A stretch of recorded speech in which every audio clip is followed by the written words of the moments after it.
You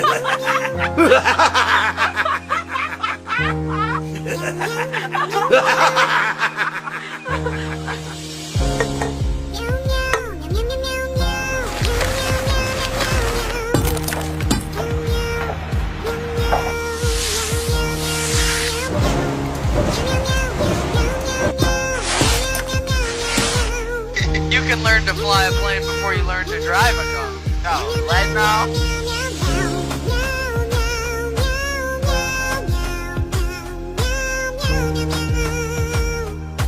How airplanes fly explained in 30 seconds. First, the engine is responsible for creating a force